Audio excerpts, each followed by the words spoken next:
un podcast de Cooperativa. Este es el podcast de Lo que queda del día, una presentación de cooperativapodcast.cl, otra forma de escuchar. Hola, un gusto saludarlos un día más en el capítulo del programa de hoy de Lo que queda del día en Cooperativa. Es viernes, nos vamos bien contentos al fin de semana, parte de la historia de Cooperativa. Jornadas inéditas, por primera vez durante toda esta semana, un programa informativo eminentemente en vivo, transmitiendo desde el continente blanco, con Paula Molina desde territorio antártico para Lo que queda del día en Cooperativa. Y con Paula estuvimos en el programa de hoy tocando también los temas de interés, por ejemplo, el último cónclave del oficialismo y también el viaje a Estados Unidos del presidente electo José Antonio Kast. Partamos por esto último y la conversación que tuvimos junto a Paula con la periodista Camila López. Y nos vamos a la agenda del presidente electo José Antonio Kast, quien ya está en Estados Unidos para participar en esta cumbre Escudo de las Américas que organiza Donald Trump. Recordemos que esta es una cumbre que, de acuerdo a la información del propio gobierno norteamericano, da la bienvenida a, abro comillas, nuestros aliados más firmes y afines en nuestro hemisferio. Esa es la descripción para quienes integran esta histórica coalición de naciones, dice el Departamento de Estado norteamericano. Kast, en el marco de este encuentro, va a participar en la recepción de bienvenida para este escudo de las Américas. Antes de abordar el vuelo camino a Estados Unidos, defendió el proyecto de conmutación de penas aprobado en el Senado. Dice que tiene un carácter humanitario el presidente electo. Camila López entrega los detalles a esta hora en Lo que queda del día. Muy buenas tardes, Camila. ¿Qué tal? Buenas tardes. El presidente electo José Antonio Kast realiza su último viaje internacional antes de asumir el cargo el próximo 11 de marzo. Cerca de las 8 de la mañana, hora de Chile, Kast arribó a Miami para participar en la cumbre Escudo de las Américas organizada por el presidente de Estados Unidos, Donald Trump. Al encuentro también asisten otros líderes de la región afines al republicano, como el presidente de Argentina, Javier Milei, el mandatario de El Salvador, Nayib Bukele, y el jefe de Estado de Ecuador, Daniel Noboa. Según explicaron desde la Casa Blanca, la cita busca promover la libertad, la seguridad y la prosperidad en el hemisferio, además de analizar posibles casos de interferencia extranjera en la región. La agenda de Kast comenzó esta tarde con una reunión con el presidente del Partido Republicano de Estados Unidos, Kevin Cooper. Más tarde participará en la recepción de bienvenida de la cumbre junto a los demás líderes de la región y autoridades estadounidenses. Además, trascendió que podría sostener encuentros con empresarios locales, mientras que el acto central de la cumbre se realizará mañana, aunque hasta ahora no se ha confirmado una reunión bilateral entre Kast y Trump. El viaje, sin embargo, ha generado críticas en Chile, esto en medio de las tensiones entre Washington y Santiago por el proyecto de cable submarino con China, controversia que incluso derivó en sanciones de Estados Unidos a funcionarios del gobierno del presidente Gabriel Boric. Desde el oficialismo advierten que reunirse ahora con Trump podría resultar riesgoso y acusan que la visita tiene un componente ideológico. En la derecha, en tanto, sostienen que el objetivo es recomponer la relación con Estados Unidos que, a su juicio, se ha deteriorado durante la actual administración. En el primer café de Cooperativa, el ex canciller del gobierno de Ricardo Lagos, Ignacio Walker, coincidió en que es necesario fortalecer el vínculo con Washington, aunque advierte que la visita podría terminar convirtiéndose en un besamano a Trump. Por cierto que hay que recomponer esa relación, pero en que el presidente de Chile, José Antonio Kast, sirva al interés nacional de Chile, con autonomía, con dignidad, porque esta reunión, por sus características, puede terminar siendo un besamanos respecto de quién aparece como líder de esta oleada conservadora ultraderechista en el mundo, en medio del conflicto y la guerra en Irán. Esta es una reunión de amigos con afinidades políticas e ideológicas, donde el tema es una seguridad que responde a la doctrina de seguridad nacional expuesta públicamente en diciembre por el presidente Trump, en el que él dice: esta es mi zona de influencia, el hemisferio occidental, e invito a mis amigos para confluir en torno a esta agenda de seguridad.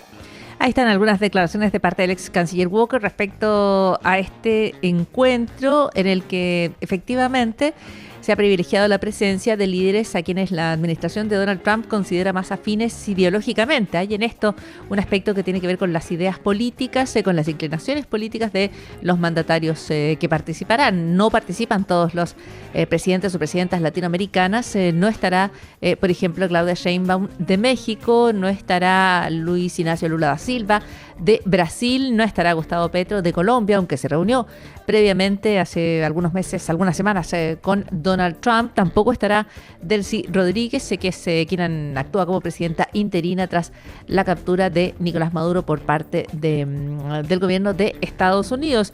Todo este encuentro además va a incorporar la firma de un acuerdo como parte de este Shield of the Americas, y recordemos además que Kristi Noem, a quien Donald Trump acaba de sacar de su gabinete, es ahora la enviada especial para este Shield of the Americas. Es una ex integrante del gabinete que sale en medio de una gran polémica debido a su rol en el proceso de deportaciones masivas desde Estados Unidos. Así que hay algunos antecedentes de este Shield of the Americas, donde participará el presidente electo José Antonio Kast. Antes de partir, de todas formas, la pregunta era respecto a un tema que está generando gran conmoción, podríamos decir, en muchísimos debates, que tiene que ver con el proyecto de conmutación de penas. ¿Cuál es la postura de José Antonio Kast, la que expresa antes de partir a Estados Unidos, Camila? Sí, porque en paralelo a su agenda internacional, el presidente electo también se refirió a temas de la contingencia, entre ellos el proyecto de conmutación de penas que actualmente se discute en el Congreso. La iniciativa, aprobada en general en el Senado, busca permitir que personas condenadas puedan cumplir su pena bajo un régimen alternativo, como arresto domiciliario total en casos específicos, entre ellos personas mayores o internos con enfermedades graves, terminales o discapacidades que dificultan su permanencia en recintos penitenciarios. El proyecto ha generado una fuerte controversia política porque sus críticos advierten que la redacción actual no establece exclusiones explícitas por tipo de delito, por lo que eventualmente podría beneficiar a personas condenadas por crímenes graves, incluyendo a violadores a los derechos humanos cometidas durante la dictadura.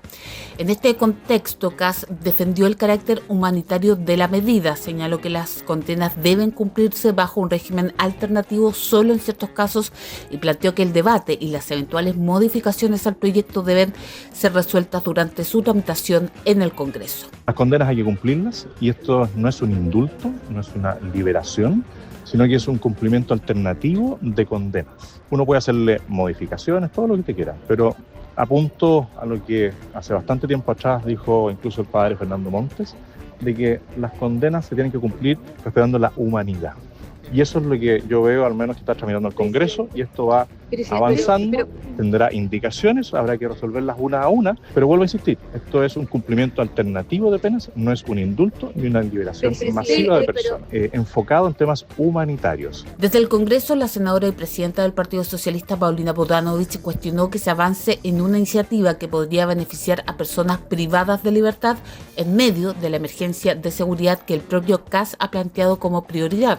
En contraposición, el senador de la UDI, José Miguel Durán, defendió el proyecto y aseguró que no se trata de un perdonazo. Cuando se habla de un gobierno de emergencia que viene a solucionar los problemas de seguridad y vemos que la propia derecha termina aprobando en general una ley que permite que personas que han cometido homicidios calificados, sicariatos y otro tipo de delitos graves, no solo en materia de derechos humanos, es decir, una aberración jurídica que yo espero que el Senado sea capaz de enmendar. Y esto no es un perdonazo, pero que obviamente está marcada porque esto obviamente beneficia a militares y que en algunos casos puede ser o no, pero recibieron órdenes y son injustas condenas. Lo que genera el oficialismo actual está focalizado fundamentalmente a una venganza de ese sector. Bueno, y mañana el presidente electo, como les decía, participará en el encuentro central de la cumbre convocada por Donald Trump.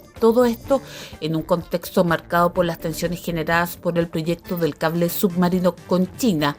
Sobre este tema, Kast aseguró que ya dio vuelta a la página respecto de su impasse con el presidente Gabriel Boric. Ahí están las informaciones políticas junto a Camila López, toda la agenda del presidente electo José Antonio Kast y sus declaraciones respecto al proyecto de conmutación de penas. Muchísimas gracias, Camila. Muy buenas tardes. Chao, buenas tardes. Estás escuchando el podcast de Lo que queda del día. Una presentación de cooperativapodcast.cl. Varias frases quedaron en el tintero después del cónclave oficialista en el Palacio de la Moneda. Con ello, junto a Paula Molina, profundizamos con el periodista Mariano Reyes. Esto nos contó. Seguimos en Cooperativa, 6 de la tarde con 33 minutos. La transmisión es desde Antártica, es a través de los estudios centrales de Radio Cooperativa y es en el despacho de nuestros corresponsales y reporteros. Está Mariano Reyes siguiendo los detalles del cónclave oficialista que está teniendo lugar en La Moneda, que hay, partidos que decidieron restarse y no están allí en el lugar. El cónclave parte con la voz del gobierno destacando los logros que se han marcado bajo la consigna que Chile se caiga a pedazos, está lejos de la realidad. La ex candidata Janet Jara arremetió contra las señales que ha estado mostrando en estos últimos días el presidente electo José Antonio Kast en el marco de este cónclave. Pero Mariano Reyes tiene todos los detalles y lo escuchamos. Muy buenas tardes, Mariano. ¿Cómo estás, Paula? Muy buenas tardes, gusto en saludarte desde allá. Último viernes de este gobierno en La Moneda, las oficinas se van desocupando, se van realizando los hitos de cierre y uno de ellos es el evento de coordinación política entre las fuerzas oficialistas. Este gran cónclave que nació como un espacio convocado para todo el arco progresista, pero que terminó solo convenciendo incluso a una parte de los partidos oficialistas. De hecho, La Moneda precisó la convocatoria y terminó siendo un comité político ampliado más que un cónclave. En primera instancia se iba a realizar en la sede del Congreso en Santiago, pero se terminó realizando aquí en el Palacio de la Moneda. De todas formas, la jornada de trabajo la inició el ministro del Interior, Álvaro Elizalde, destacando los principales logros del gobierno. Por ejemplo, que se logró controlar la inflación, dice el ministro Elizalde, que las cifras de homicidio pararon su alza, también las cifras de migración irregular, que se ha cumplido con la meta de 705.000 empleos, los 2 años consecutivos de aumento de la productividad, el copago cero, las 0 muertes de niños por virus sincicial, el trabajo de la ex ministra Toá en materia de seguridad y también un aplauso cerrado recibió la ex candidata del sector, la ex ministra del Trabajo Janet Jara, cuando se destacó su nombre por la reforma previsional. Y hay una frase que se busca destacar, ¿no?, en esta jornada de reflexión: que Chile se caiga a pedazos está lejos de la realidad. Pasemos a escuchar parte de la intervención inicial que tuvo el ministro del Interior, Álvaro Elizalde. Solo con lo que hemos hecho, si el próximo gobierno mantiene el rumbo, las cifras este año van a ser significativamente mejores. Con el vuelito de lo que nosotros hemos hecho. Es decir, este país que supuestamente se cae a pedazos está lejos de ser realidad. Cuestión distinta es que todavía falta mucho para avanzar. No renunciamos a la voluntad de cambiar Chile, pese a la correlación de fuerza en el Congreso Nacional. Y por eso lo digo con toda claridad, que en todos los indicadores hoy somos un país mejor que el de hace 4 años atrás. Y esos avances quedarán para las próximas generaciones. Y yo estoy dispuesto a desafiar a cualquiera que quiera llevar adelante un debate sobre la base de datos certeros, oficiales y corroborables respecto a la situación de hoy con la situación que vivíamos hace 4 años. Ahí están las declaraciones del ministro del Interior, Álvaro Elizalde, que abriendo este cónclave oficialista marca el tono de la reunión que apunta a defender el legado del gobierno del presidente Gabriel Boric, pero también a emplazar a quienes quieran discutir con las cifras que el gobierno plantea respecto a los parámetros para este fin de gobierno. Ahora hay varias bajas dentro de este cónclave, ¿no es cierto? Hay partidos completos que se restan, no solo la Democracia Cristiana, y podemos revisar cuáles fueron los argumentos para las colectividades que deciden simplemente no asistir a este encuentro. Es un encuentro importante, es el del fin de gobierno, y en ese sentido hay un impacto para la actual administración y, por qué no decirlo, también una señal hacia lo que se viene como oposición, Mariano. ¿Cuáles son los argumentos? Sí, claro, fueron 4 partidos, Paula, los que rechazaron la invitación del gobierno. Cada uno de ellos tiene argumentos diferentes. Partamos con los partidos oficialistas que se restaron. Entre ellos están la Federación Regionalista Verde Social, que aún está muy molesta con el presidente Gabriel Boric por haber sacado en su momento al ministro Esteban Valenzuela. Eso fue en agosto del año pasado. Desde ahí que se ha producido un quiebre entre la Federación Regionalista Verde Social y el Ejecutivo. De hecho, no han participado en ninguna instancia estrategia de coordinación en los comités políticos ampliados con el Ejecutivo desde ese momento, y la razón que tuvo el presidente Boric, recordémoslo, para sacar al ministro Esteban Valenzuela fue porque la Federación Regionalista Verde Social en ese momento quebró la lista única parlamentaria. Ayer hablábamos con el diputado Jaime Mulet, que fue candidato presidencial de dicha tienda, y él decía que no estaban los ánimos para homenajes o para celebraciones de cierre en el país, y decía de que no consideraba que era correcto justamente acudir a este evento. Y lo que tiene que ver con el Partido Radical y Acción Humanista, que son los otros dos partidos que se restaron dentro del oficialismo, ellos declararon estar bien decepcionados con sus aliados de alianza por haber empujado la reforma al sistema político que en la práctica terminaría disolviendo a estas tiendas, y también acusan poca reciprocidad del Ejecutivo a la lealtad que ellos dicen haber tenido con el gobierno. Vamos a escuchar las explicaciones, la argumentación que entregó la diputada de Acción Humanista, Ana María Gasmuri, para restarse entonces de este encuentro. Creemos que hoy el país necesita espacios reales de diálogo y no una postal política que en los hechos resulta poco significativa. Acción Humanista ha actuado con lealtad durante todo este periodo. Apoyamos iniciativas del gobierno en contextos complejos, no hicimos eco de polémicas innecesarias y mantuvimos una disposición constructiva. Sin embargo, también vimos como muchas de nuestras prioridades centrales como partido no fueron recogidas, mientras se impulsaban discusiones incómodas o alejadas de nuestra línea, desde enfoques de seguridad de tono populista hasta reformas que beneficiaron a ISAPRE y a AFP, incluso proyectos de ley que atentaban contra nuestro partido. Creemos que participar hoy en ese encuentro sería simplemente ser parte de una postal política que no refleja la realidad de nuestra relación. Claro, ahí los ánimos no están muy coordinados esos ánimos, Paula, con el Ejecutivo, al menos de Acción Humanista, tienen justamente esa molestia, y todo esto se incrementa sobre todo por la reforma al sistema político que, como decíamos, Paula, en la práctica terminaría disolviendo justamente estas tiendas. Exactamente, sí, solo el apunte respecto a lo que tú dices, nos parece muy en línea el planteamiento del gobierno con la forma en que lo resienten estas colectividades, y particularmente el proyecto que tiene que ver con contener la fragmentación, la creciente fragmentación política dentro del Congreso, ¿no es cierto?, pero que afecta a colectividades que se sumaron al gobierno y que se ven en riesgo de desaparecer. Por eso el comentario respecto a proyectos que dañan a las propias colectividades políticas, porque dañan la posibilidad de que sigan existiendo. Así de simple y así de claro, Mariano. Sí, y hay una mirada también desde el Ejecutivo. Nosotros hemos estado conversando, fuera de micrófono por supuesto, con algunas autoridades salientes sobre esta molestia, estas ausencias, y la verdad es que han estado desdramatizando justamente estas ausencias. Incluso nos han comentado de que esta fidelidad que han dicho, por ejemplo, de Acción Humanista, no se ha visto tal o no es percibida de esa manera desde la moneda. Ellos dicen de que hay algunos partidos que no han sido completamente leales, que han estado más bien en la dinámica de la supervivencia propia, que pensando justamente en un futuro de gobierno, en un proyecto común, y ahí también genera algo de molestia que, bueno, a días nomás de que se cierre este mandato, se hacen cada vez más públicas. La Democracia Cristiana sabemos que también descartó participar de este encuentro por ser considerado un hito de cierre más que una oportunidad para hablar del futuro. Sin embargo, de todas formas, llegaron 2 militantes de la DC esta tarde aquí a La Moneda, 2 alcaldes, el de San Ramón, Gustavo Toro, y la de La Pintana, Claudia Pizarro. Además, desde el socialismo democrático, cuestionaron la forma en la cual se invitó a la Democracia Cristiana, sabiendo que es un partido que, si bien ha colaborado con el Ejecutivo, ha tomado la decisión desde el primer minuto de no ser parte del gobierno estos 4 años, y dicen, bueno, quizás no era la forma o no era la instancia a la cual se debía invitar a la Democracia Cristiana. Vamos a escuchar al presidente del PPD, el senador Jaime Quintana, y también lo que tiene que decir el alcalde de San Ramón, Gustavo Toro, que no estaba muy de acuerdo con la decisión que tomó la dirigencia de su partido. Dice que justamente por esas decisiones es que la DC ha perdido relevancia en el debate político.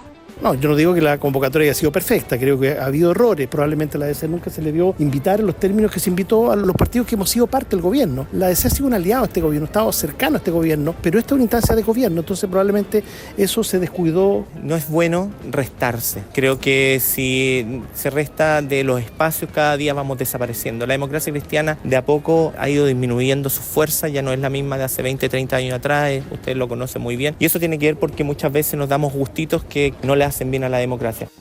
Ya, ahí está la mirada desde la democracia cristiana, Mariano Reyes, que es distinta, uno podría decir, respecto a las proyecciones y a la estrategia, que por ejemplo la de otros partidos que tampoco aceptaron la invitación, como el caso del humanista, digamos. Pero como sea, aquí se ha debilitado esta señal de unidad que quería hacer el gobierno ya al cierre de su administración, y lo que proyecta son estas fracturas internas dentro de la coalición hoy en La Moneda. La pregunta es cómo se van a proyectar en el futuro, y también la duda respecto a la capacidad de algún orden político, ¿no es cierto? ¿O qué liderazgo puede ordenar políticamente a la que debería o podría haber sido una coalición de oposición? Pero eso es bien poco probable a esta altura. Hay señales de tensión claras dentro de el desarrollo de este cónclave del progresismo. Convengamos en que tampoco había más tiempo para poder tratar de aunar digamos, iniciativas o los espíritus a esta altura, porque queda muy poco de la administración. Hablemos del presidente electo, de José Antonio Kast. ¿Qué papel ha estado jugando su figura dentro de esta conversación en el oficialismo, Mariano? Sí, mira, lo que se viene con el presidente electo José Antonio Kast en el poder ha cruzado todo el debate oficialista esta tarde, y también las declaraciones que han entregado sus dirigentes, sobre todo luego de que ocurriera este hito, ¿no?, esta semana, de que el Senado aprobara en general el proyecto de ley que conmuta penas para mayores de 70 años y abrir la puerta a que se pueda liberar justamente a violadores de derechos humanos, entre otros delincuentes, ¿no?, como violadores de niños, también se ha comentado eso, psicópatas, asesinos, etcétera. Esa molestia ha resultado ser un factor que quizás ha unido a las fuerzas progresistas en contra de lo que ha planteado la derecha propiamente tal esta semana. También han cuestionado desde las fuerzas progresistas casi que coro, ¿no?, el viaje del presidente electo a Estados Unidos. Por ejemplo, el diputado Gonzalo Vinter, que fue candidato presidencial del Frente Amplio, en sus declaraciones al ingresar al Palacio de la Moneda lo mencionó como el presidente José Antonio Trump. Según él, no fue a propósito, pero bueno, ahí quedó ese lapsus. Sin duda que hubo también algo pensado para dar esa frase. Otra figura que habló sobre los riesgos del sector con el próximo gobierno fue la ex candidata presidencial de todo el arco progresista, Janet Jara. Ella está presente en este espacio de reflexión. También invitó a que las fuerzas progresistas confluyan en la unidad, aún sabiendo que es una tarea compleja, sobre todo en el cambio de administración. Vamos a pasar a escucharla. Mire, yo creo que siempre que hay un cambio de gobierno se producen roces o diferencias, porque mantener la unidad es una tarea de convicción que requiere mucho trabajo, y espero que este primer encuentro sea el inicio de la oposición unida que Chile necesita. Vamos a enfrentar un gobierno de ultraderecha que además ha dado señales bien preocupantes, como la presencia del presidente electo hoy día en Estados Unidos, la reciente aprobación de legislar de una ley que le conmuta las penas a los delincuentes. Al final parece que los que querían tratar con amor a los delincuentes no era precisamente el sector que nosotros representábamos, sino que era quienes hoy día han sido elegidos.